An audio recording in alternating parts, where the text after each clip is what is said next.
Halo semuanya, perkenalkan nama saya Nazwa Amanda Sipa. Saya dari kelas 2IA 24.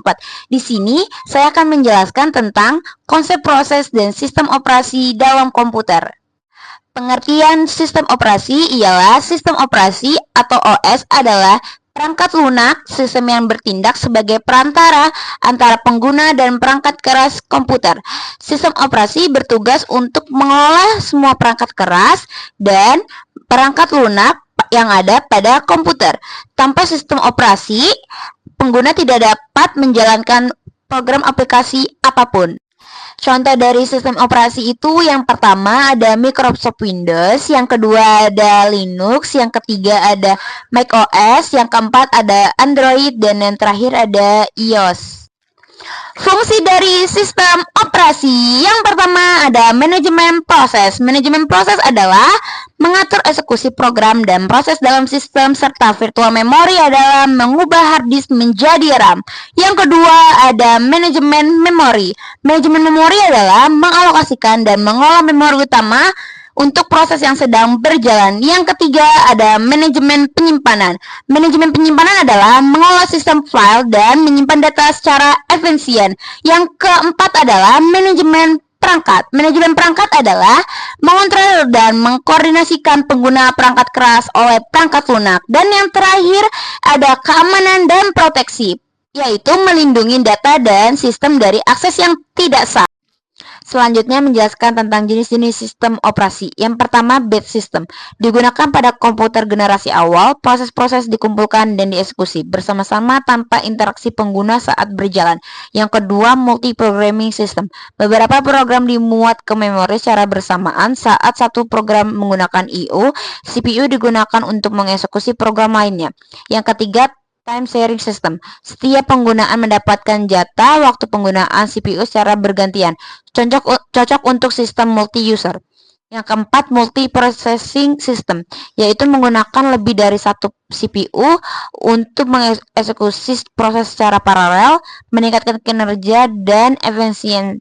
Yang kelima ada distribusi system, yaitu terdiri dari beberapa komputer yang terhubung dalam jaringan dan bekerjasama seolah-olah sebagai satu sistem tunggal. Dan yang terakhir, real-time system, yaitu dirancang untuk aplikasi yang memerlukan respon cepat seperti sistem kendali industri, alat medis, atau kendali lalu lintas.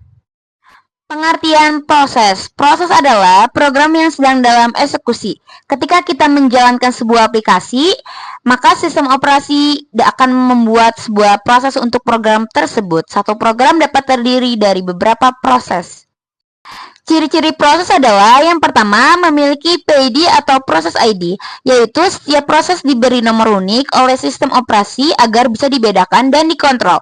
Yang kedua, memiliki ruang memori sendiri. Proses memiliki area memori khusus seperti teks, data, stack, dan heap agar tidak saling mengganggu. Dan yang terakhir memiliki status proses, yaitu proses bisa dalam status new, ready, running, waiting, dan terminal sesuai siklusnya. Penjelasan tentang elemen proses. Yang pertama ada program counter, yaitu menunjukkan instruksi selanjutnya yang akan dijalankan. Yang kedua ada stack, yaitu menyimpan data lokal, parameter fungsi, dan return address. Yang ketiga ada heap, yaitu digunakan untuk alokasi memori dinamis selama program berjalan. Yang keempat ada data station, yaitu menyimpan variabel global. Dan yang terakhir ada register, yaitu menyimpan data sementara dan status selama proses berlangsung. Selanjutnya ada penjelasan tentang status proses. Yang pertama ada new, yaitu proses baru dibuat. Yang kedua ada ready, yaitu proses siap untuk dijalankan tetapi belum mendapatkan giliran dari CPU. Dan yang ketiga ada running, yaitu proses sedang dijalankan oleh CPU. Yang keempat ada waiting atau blockade, yaitu proses menunggu sumber daya seperti input dari pengguna atau perangkat I/O.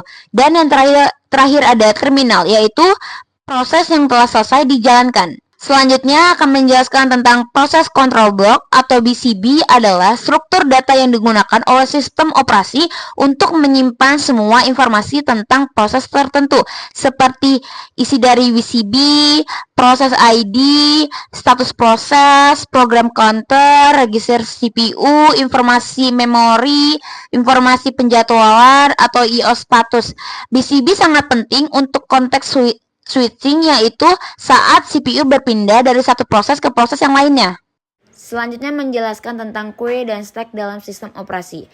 Queue yang artinya antrian yaitu struktur data yang menggunakan prinsip FIFO atau first in first out. Banyak digunakan untuk menyimpan proses dalam status ready. Kalau stack yaitu tumpukan. Struktur data LIFO atau last in first out umumnya digunakan untuk pemanggilan fungsi dan penyimpanan data lokal selama eksekusi program. Selanjutnya menjelaskan tentang virtual memory. Virtual memory adalah teknik manajemen memori yang memungkinkan sistem menjalankan program yang lebih besar dari kapasitas RAM dengan cara menggunakan sebagian ruang hard disk sebagai RAM tambahan. Manfaat virtual memory yang pertama, menjalankan lebih banyak proses secara bersamaan, menyediakan ilusi bahwa tiap proses memiliki memori sendiri yang besar, dan yang terakhir membantu dalam manajemen memori yang efisien. Sekian presentasi dari saya. Terima kasih telah menonton videonya dan sampai jumpa. Dadah. Jangan lupa like, comment, and subscribe.